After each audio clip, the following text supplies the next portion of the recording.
Hello friends, आप सभी का स्वागत है आपके अपने YouTube चैनल किरण स्टडी पॉइंट में। चलिए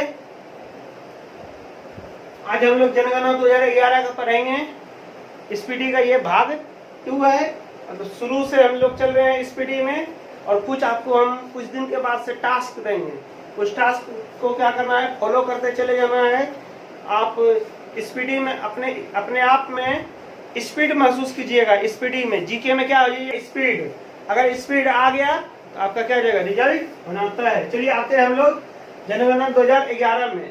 अभी 2021 में जनगणना होना है, प्रत्येक 10 साल पे होता है। 21 का अभी हुआ नहीं है, लॉकडाउन लग गया, उसका तो शुरुआत हो जाता, जिसके कारण लॉकडाउन के कारण अब जनगणना क्या हो सकता है, आगे भी बढ़ सकता है। वो तो अब जनगणना कराने की जो सरकार को जिम्मेदारी है वो उन पे निर्भर करता है, कब करवाएंगे जनगणना। तब तक हम लोग 2011 की जनगणना को एक बार याद रखेंगे, क्योंकि आने वाले एग्जाम में एक साल के अंदर जो एग्जाम होने वाला है, इसी से आपका लगभग क्वेश्चन रहने वाला है। क्लियर है। चलिए, भारत में पहली जनगणना की शुरुआत 1872 में लॉर्ड मेयो के शासनकाल में हुआ था। आप वीडियो में लास्ट तक बने रहिएगा, वीडियो को छोड़ के मत भागिएगा, तो आपको सारा बात समझ में भी आ जाएगा और लगभग क्वेश्चन आपको यहीं याद हो जाएगा वीडियो में ही। सिर्फ आपको 2 बार रीडिंग देना है। एक बार सोने से 5 मिनट पहले रीडिंग दे देना है, और एक बार सुबह जैसे जगिएगा फ्रेश व्रेश होकर एक बार पढ़ लीजिए, और दोपहर में किसी से पूछवा लीजिए, बस आपको स्पीडी याद हो जाएगा। क्लियर। चलिए देखते हैं हम लोग क्वेश्चन। क्या है, भारत में पहली जनगणना की शुरुआत, यानी जनगणना शुरुआत कब हुआ। अब भाई हमारे देश में कितना जनसंख्या हो रहा है, उसका गिनने का शुरुआत कब से हुआ। हमारे घर में जैसे जोड़ते हैं कि नहीं, कि हमारे घर में कितनी फैमिली हो गई, तो सब रिलेशन में जोड़ते हैं।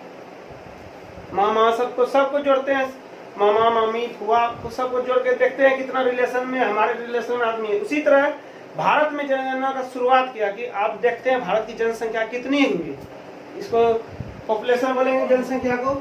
तो जनगणना की शुरुआत लॉर्ड मेयो ने किया। उसने क्या था, भारत गुलाम था, अंग्रेज के हाथ में था, तो लॉर्ड मेयो का ही देन है भारत में जनगणना लाने का। शुरुआत वो किया 1872 में। 1872 में लॉर्ड मेयो के शासनकाल में, लॉर्ड मेयो 72। और देश में जब नियमित जनगणना की शुरुआत हुआ 1881 में। एक बार तो जनगणना करा के लॉर्ड मेयो हो गया, लॉर्ड मेयो जब शासनकाल खत्म हो गया, अब लॉर्ड रिपन ने क्या किया, 1881 समय जो आया, तो ये नियमित जनगणना होना चाहिए, प्रत्येक 10 साल 5 साल, उस तरह का नियम लगाया। तो प्रत्येक नियमित जनगणना कराने का श्रेय किसे जाता है, लॉर्ड रिपन को।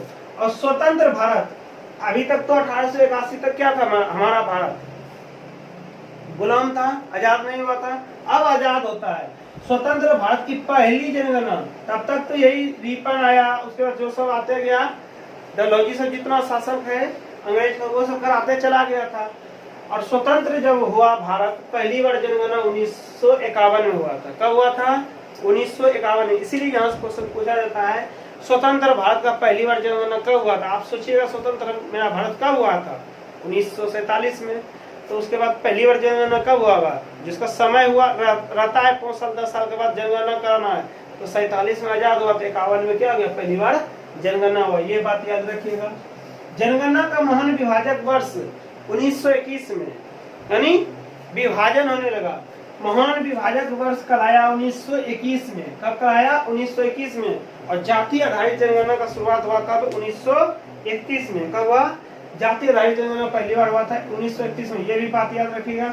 जनगणना से संबंधित अनुच्छेद है, किस अनुच्छेद के तहत भारत में जनगणना कराने लगा। अनुच्छेद 246, 2 4 6। देखिए क्या कैसे रहिएगा, 2 4 6, 2 से बढ़िए 2, फिर 2 बढ़िए, यही 2 से क्या करते रहिए, बढ़ते रहिए, 2 4 6, 2 4 6। जनगणना से संबंधित अनुच्छेद कितना है, 246 है। कितना है अनुच्छेद, 246। जनगणना विषय है 7वीं अनुसूची के सूची में, संघ सूची के अंतर्गत आता है। जनगणना किसके अंतर्गत आता है, संघ सूची के अंतर्गत आता है। ये किसका दायित्व है, केंद्र सरकार का दायित्व है। जिसपे केंद्र सरकार कानून बनाए उसे हम क्या कहते हैं, संघ सूची। और समवर्ती सूची किसे कहते हैं, जिसपे केंद्र सरकार और राज्य सरकार दोनों मिलकर कानून बनाएगा, उसे समवर्ती सूची कहते हैं। इसमें टोटल सूची में भी 100 विषय है। कितना है? 100 विषय वर्तमान में।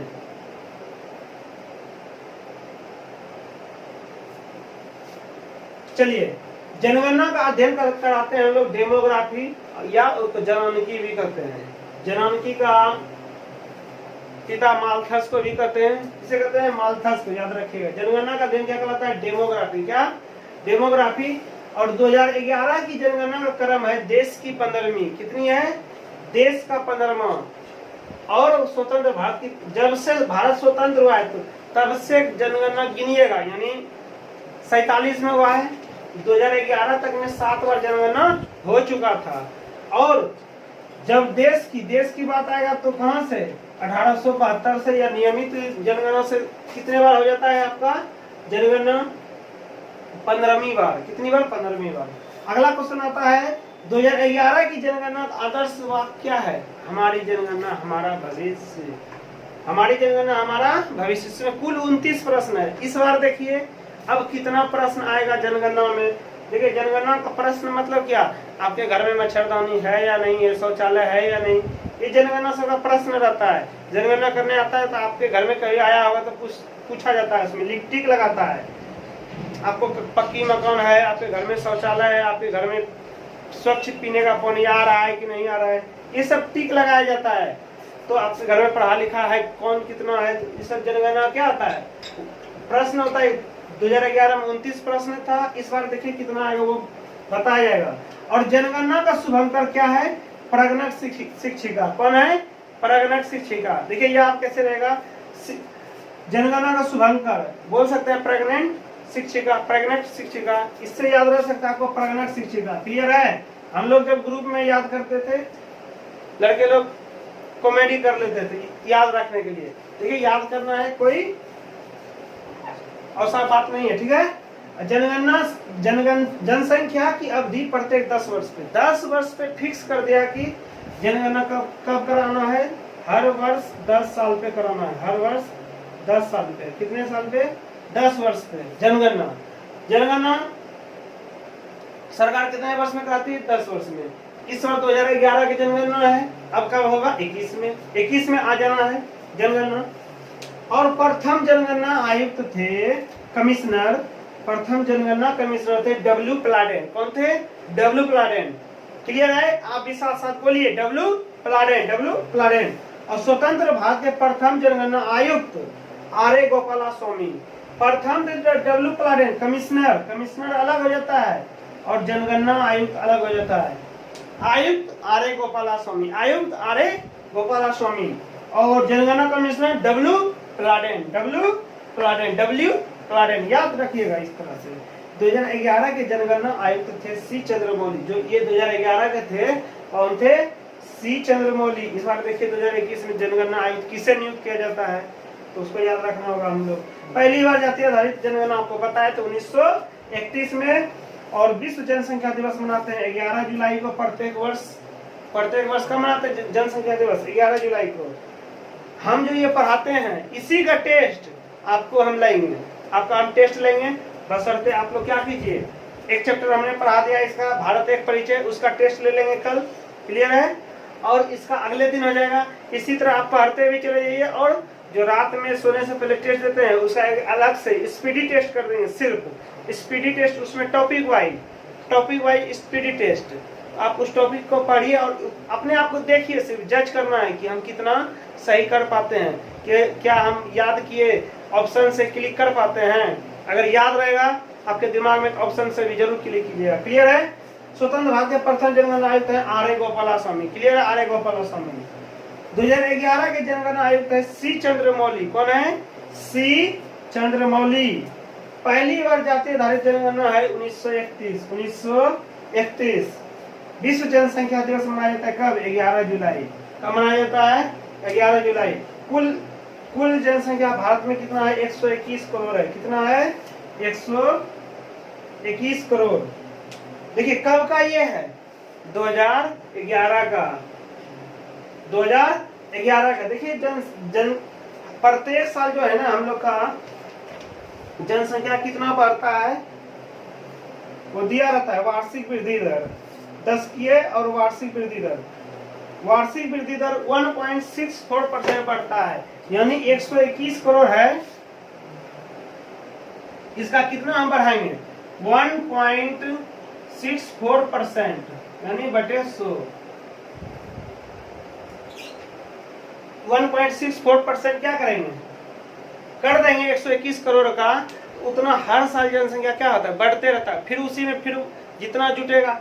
इसीलिए अभी आप लोग सुनते हैं भाषण में भी 125 करोड़ देशवासियों को, अब क्या बोलने लगा है 130 करोड़ देशवासियों को, यानी प्रत्येक साल 1 करोड़ 2 करोड़ लगभग क्या होता है, 121 करोड़ का लगभग 1% से ज्यादा है, 1.5 करोड़ क्या हो जाता है, जनसंख्या बढ़ जाता है, उसमें मृत्यु भी होती है, तो 1 करोड़ के लगभग क्या होता है जनसंख्या हर साल बढ़ रहा है। तो उसी से अनुमान लगाता है जनगणना आयुक्त की अब जनसंख्या 2020 तक में कितना हो गया होगा। तो देखिए 2014 तक तो बोलता था 125 करोड़ भाषण में नरेंद्र मोदी, अब कितना बोलता है 130 करोड़ देशवासियों।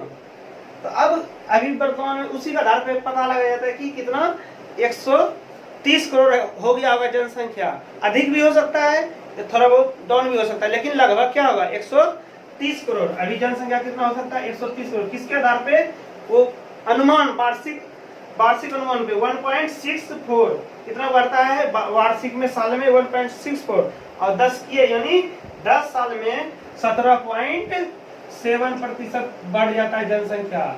10 साल में कितना बढ़ जाता है 17.7। इसीलिए हम लोग अनुमान लगा लेते हैं कि हम लोग चीन से जनसंख्या आगे कब तक बढ़ जाएंगे 2024 में पार कर जाएंगे, 2024-25 में। इसी अनुमान से 17.7% बढ़ रहे हैं प्रत्येक साल। ये आंकड़ा है, यानी जन्म और मृत्यु के अंतर का से प्रतिशत निकालते हैं कि हर साल अगर 130 करोड़ है उसमें 117.10 साल में अभी 121 है ना, इसमें में 10 साल बाद इतना परसेंट हो जाएगा, यानी 121 का 17.7% निकालिएगा तो लगभग उतना जनसंख्या आपको 2021 की जनगणना में आपको मिलेगा, जनगणना में मिलेगा। बात समझ पा रहे हैं, क्लियर।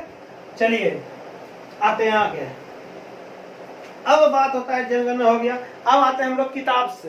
किताब पे आते हैं, उसको एक लाइन से पढ़ देंगे, आप भी बुक निकाल लीजिए, वीडियो को पॉज करके रोक के, और जनगणना 2011 हम लोग पढ़ेंगे, क्लियर है।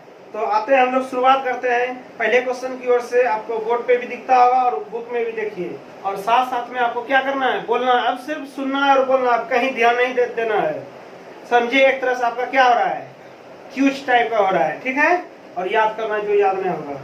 देश भारत में पहली जनगणना की शुरुआत कब हुआ था, आपको याद दिमाग में आएगा, मेयो के समय। कब, मेयो के समय 1872 में, लॉर्ड मेयो के समय, क्लियर है। नियमित जनगणना सब कब शुरू हुआ 1821 में, लॉर्ड रिपन के समय, क्लियर है। चलिए, स्वतंत्र भारत की पहली जनगणना कब हुआ था 1951 में। 1951 में जनगणना का महान विभाजक वर्ष कब हुआ था 1921 में। जनगणना का लघु विभाजक वर्ष 1951 में। देखिए लघु में क्या है, इसमें लघु नहीं लिखा हुआ है, महान विभाजक वर्ष एक होता है लघु। जब संविधान आपको पढ़ाएंगे तब महान विभाजक वर्ष और लघु विभाजक वर्ष बताएंगे। लघु में देखिए 1951 आएगा, क्या आएगा 1951।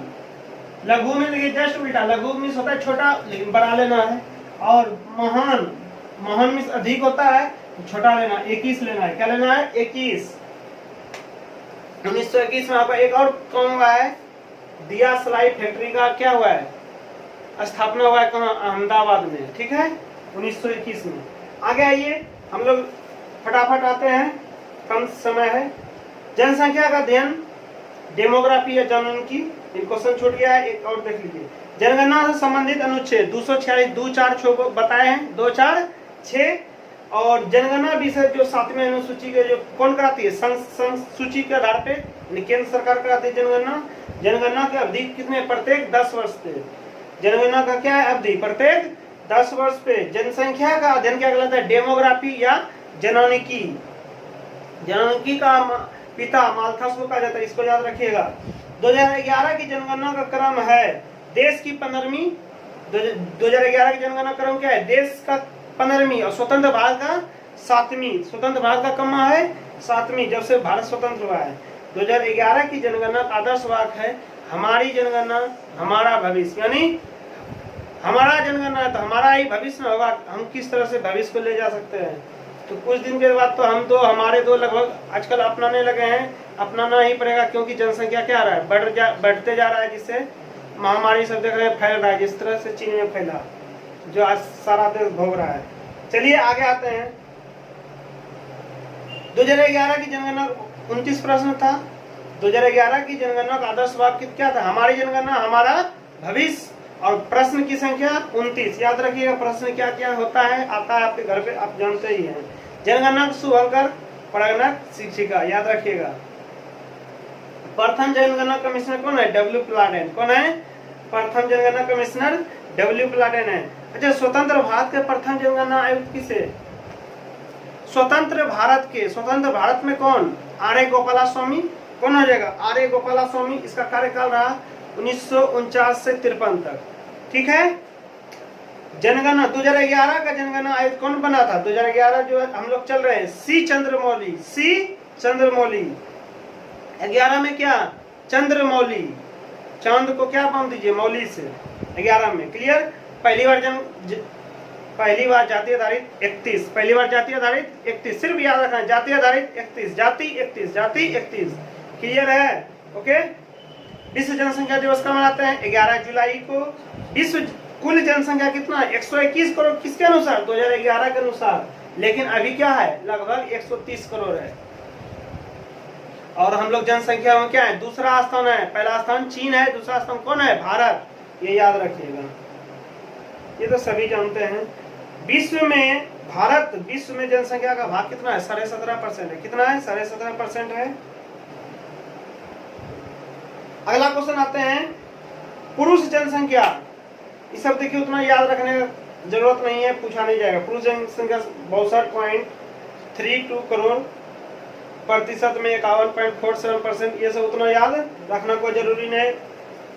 महिला जनसंख्या ये सब नहीं है। दशकीय वृद्धि याद रख लीजिए और वार्षिक वृद्धि।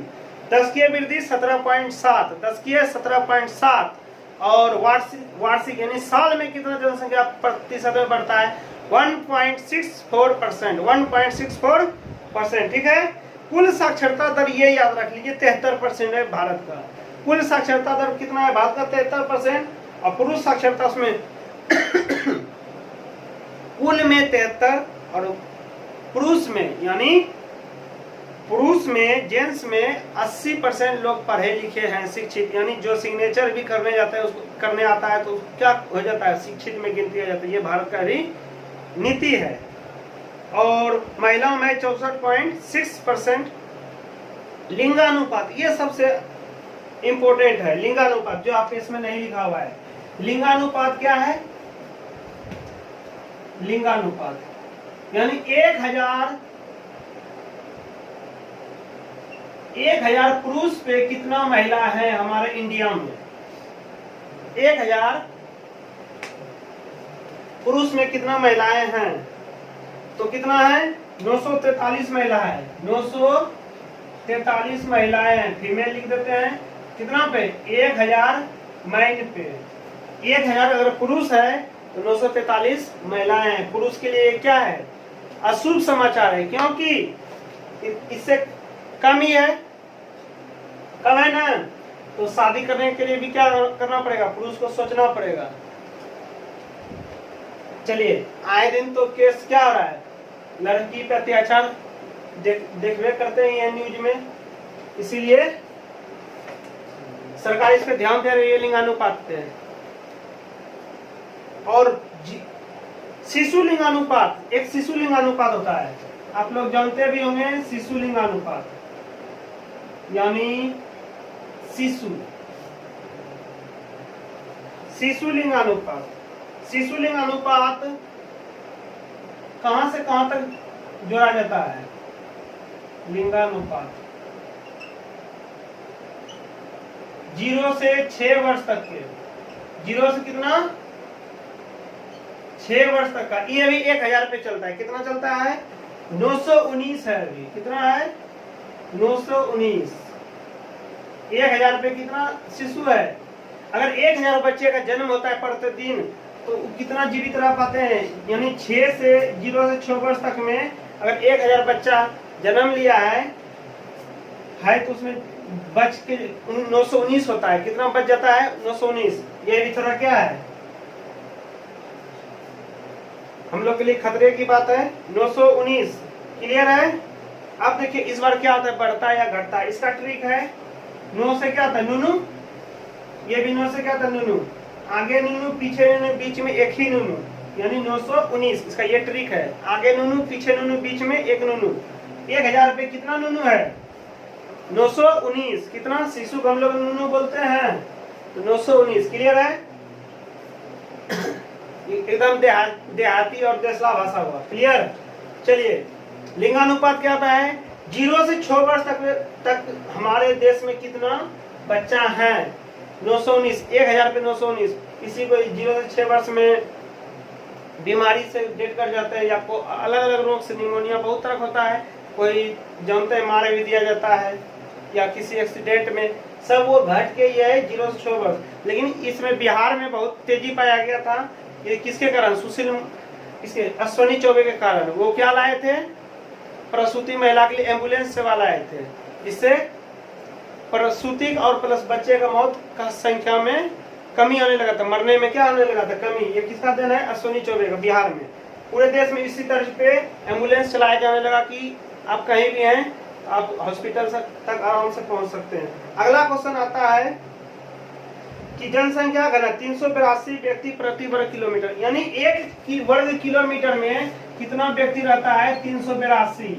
1 वर्ग किलोमीटर में, 1 वर्ग मतलब 1 वर्ग किलोमीटर का 1 किलोमीटर लंबाई, 1 किलोमीटर चौड़ाई में 382 व्यक्ति रहता है। कितना व्यक्ति रहता है? 382 व्यक्ति रह सकता है। क्लियर है? चलिए आते हैं आगे, टाइम भी ज्यादा हो रहा है। अगला क्वेश्चन है आपके सामने में, किताब देखिएगा। सर्वाधिक लिंगानुपात किस राज्य का है? केरल का। सर्वाधिक लिंगानुपात किस राज्य का है? केरल का। और न्यूनतम लिंगानुपात किसका है? हरियाणा का। यह भी याद रखना आपको, सर्वाधिक लिंगानुपात किसका है? केरल का। सर्वाधिक लिंगानुपात किसका है? केरल। किस राज्य का फ्रेंड्स? केरल का। वहां देखिए शिक्षित है, वहां लिंगानुपात क्या है? ज्यादा है। सर्वाधिक शिक्षित राज्य भी कौन सा है? केरल है। और 1084 है लिंगानुपात, यानी 1000 पुरुष है, 1000 पुरुष पे 1084 महिलाएं हैं। कितना है? 1000 पे 1084, यानी 84 क्या है? ज्यादा है। ये अच्छा है। वहां जहाँ शिक्षित होगा तो वहां क्या होगा? ऑटोमेटिक क्या हो जाएगा? लिंगानुपात बढ़ जाएगा। ठीक है? चलिए आते हैं, न्यूनतम लिंगानुपात हरियाणा का है। न्यूनतम लिंगानुपात किसका है? हरियाणा। HR हरियाणा का है। लिंगानुपात किसका है? हरियाणा का। न्यूनतम लिंगानुपात यानी 1000 में 879 ही है। राज्य भी हम लोग क्या पढ़े? पहले देश पढ़े, और देश में फिर राज्य में कौन सा अधिकतम है किसका और किसका न्यूनतम है लिंगानुपात, वो भी देख लिए, शिशु भी देख लिए। अब आते हैं अगले क्वेश्चन की ओर कि सर्वाधिक केंद्र शासित लिंगानुपात पुदुचेरी का है। सर्वाधिक केंद्र शासित लिंगानुपात किसका है? पुदुचेरी। देखिए केंद्र शासित प्रदेश, टोटल अभी 8 केंद्र शासित प्रदेश है। Union territory. देखिए केंद्र शासित प्रदेश तो छोटा छोटा होता है, तो उसमें कितना हो सकता है? पुदुचेरी में सबसे अधिक है लिंगानुपात। क्लियर है? सर्वाधिक केंद्र शासित, न्यूनतम केंद्र शासित प्रदेश में लिंगानुपात किसमें है? दमन द्वीप में न्यूनतम है। और सर्वाधिक जनसंख्या घनत्व में बिहार अपना जाता है। 1 किलोमीटर में 1106 आदमी रहता है। जनसंख्या घनत्व यानी रहने की दृष्टि से मारामारी होता है ना, तो उसमें ये। और न्यूनतम जनसंख्या घनत्व अरुणाचल प्रदेश 17 को रहता है। 1 किलोमीटर के अंतर्गत में कितना? 17 व्यक्ति। और सर्वाधिक केंद्र शासित जनघनत्व दिल्ली की जनसंख्या कितना है? मात्र आपके भागलपुर जिला जितना आता है, भागलपुर जिला में जितना उतना उससे भी छोटा क्या है? दिल्ली है। लेकिन वह जनसंख्या घनत्व क्या है? अधिक है। किसमें? केंद्र शासित में जनसंख्या घनत्व किसका अधिक है? दिल्ली का। और न्यूनतम केंद्र शासित जनसंख्या लक्षद्वीप। लक्ष्य भी क्या रहता है? छोटा। तो जनसंख्या क्या होगा? छोटा ही होगा ना। तो केंद्र शासित क्लियर हो गया। एकमात्र राज्य जहाँ जनसंख्या घटी नागालैंड, याद रखिए एकमात्र जनसंख्या जहाँ घटी क्या हो गया, नागालैंड। सर्वाधिक साक्षरता केरल, सर्वाधिक साक्षरता पता है ना, लिंगानुपात में भी अधिक और साक्षरता में भी कितना, केरल अधिक है। कितना है इसके पास साक्षरता, 94%, अब कहीं जाके 96% भी ना हो गया हो। और न्यूनतम साक्षरता अपना बिहार का ही है, लेकिन बिहार से पढ़ा लिखा भी कम नहीं मिलता है, इस बात आप जानते हैं। IIT ले लीजिए, डॉक्टर ले लीजिए, बिहार से होता है, लेकिन साक्षरता क्या है यहाँ कम है। चलिए न्यूनतम महिला साक्षरता भी कम हो जाएगा, बिहार में साक्षरता में भी कम और न्यूनतम महिला साक्षरता में भी कम, बिहार कम है। सर्वाधिक केंद्र शासित साक्षरता किसका है, लक्षद्वीप।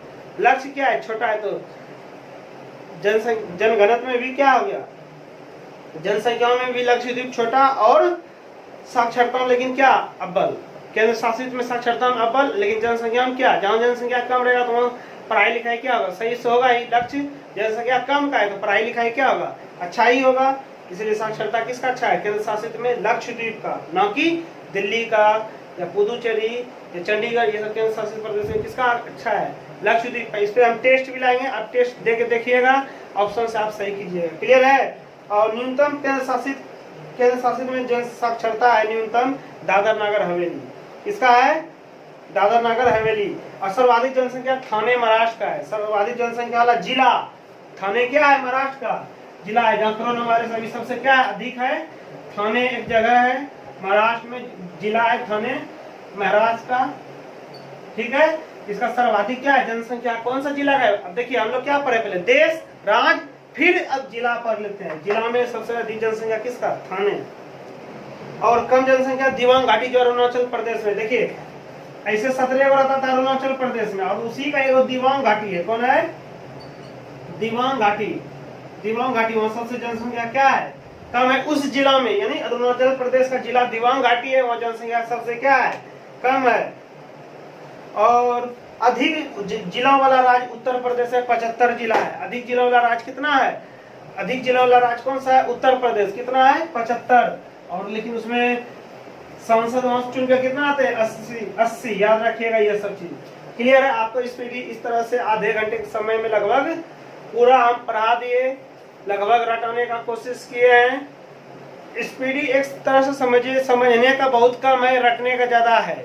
आप लोग ऐसे गांव घर में देखते होंगे या क्यूज में करते होंगे तो रटने के लिए इसको ज्यादा दिया जाता है, इसे समझाने का बहुत कम होता है, लेकिन हद तक हमने समझाया है, ठीक है। और आप लोग क्या कीजिएगा, इसको 2 बार जरूर पढ़िएगा। एक बार अभी सोने से पहले अभी देखिएगा वीडियो, और किताब लीजिएगा, वीडियो नहीं फिर देखना दूसरे बार। किताब लीजिएगा, एक लाइन से पढ़ते जाइएगा और सो जाइएगा। सोने वक्त सोचिएगा हम क्या क्या पढ़े, जनसंख्या का दिन, डेमोग्राफी, जनसंख्या दिवस 11 जुलाई, प्रथम पहली बार चुनाव का जनगणना कब किसने शुरू किया था, लॉर्ड मेयो 1872 में नियमित, 1881 में लॉर्ड रिफन। और इस तरह सोचना है, स्वतंत्र भारत के जनगणना आयुक्त कौन थे, आर्य गोपाला स्वामी, पहले कमिश्नर डब्ल्यू क्लाडेन। इस तरह आपको क्या करना है, सारा क्वेश्चन धीरे धीरे सोचिएगा। फिर आ जाइएगा जनसंख्या कहाँ अधिक है, कितना है, लिंगानुपात पे जाइएगा। केरल में लिंगानुपात सबसे अधिक है 1084, और भारत का लिंगानुपात कितना है, वो तो राज्य का हो गया, भारत का कितना है, वो सब आपका 943 है, कितना 1000 पे, ये सब दिमाग में सोचना है। फिर जनसंख्या कहाँ घटी, एकमात्र नागालैंड राज्य है जनसंख्या घटी। और शिशु लिंगानुपात 0 से 6 वर्ष में कितना बताया था, इसका ट्रिक क्या था, आगे से नूनू, पीछे भी नूनू, बीच में एक के नूनू, वो भी 1000 में 0 से 6 वर्ष तक का। इस तरह आपको याद रखना है, ठीक है। इस तरह सोचते रहना, तो ये आप जीके देखिएगा, एक दिन आपको बहुत सारा जीके याद हो जाएगा। ये मेरा क्या है, गारंटी है। आप सिर्फ रेगुलर वीडियो देखिए और जो कर रहे हैं उस तरह सिर्फ कीजिए। इसको क्या करना है, रात में सोने से पहले अपना कुछ सोचते हैं ना, सोने से पहले कुछ तो सोचते होंगे, कुछ नहीं सोचना है, ना मोबाइल चलाना है, व्हाट्सएप, फेसबुक, टिकटॉक, वो सोने से पहले कुछ नहीं चलाना है। बस आपका लक्ष्य होना चाहिए क्या, हमको आज ये टास्क मिला है, इसको कंप्लीट करना है, इसी टास्क से हम आगे पहुंच सकते हैं। तो बस सोचिएगा, देख के सो जाइएगा, देख लीजिएगा, और उसी को सोचते सोचते हम लोग क्या पढ़े, आपको बस वही सोचिएगा। सुबह फ्रेश होइएगा तो आपके दिमाग में वही सब क्वेश्चन घूमेगा, और आप अपने आप में एक अच्छा महसूस कीजिए, आज हमने कुछ पढ़ा है, ठीक है। फिर कल मिलते हैं अगले टॉपिक पे, तब तक अपना ख्याल रखिए और अपनों का ख्याल रखिए, अपना ख्याल प्लस अपनों का ख्याल रखिए। Best of luck. कल हम लोग पढ़ेंगे सौर मंडल अपने सही समय से। वीडियो अच्छा लगा होगा तो एक लाइक और एक सब्सक्राइब जरूर कर दीजिएगा और अपने दोस्तों में जरूर शेयर कीजिएगा। धन्यवाद।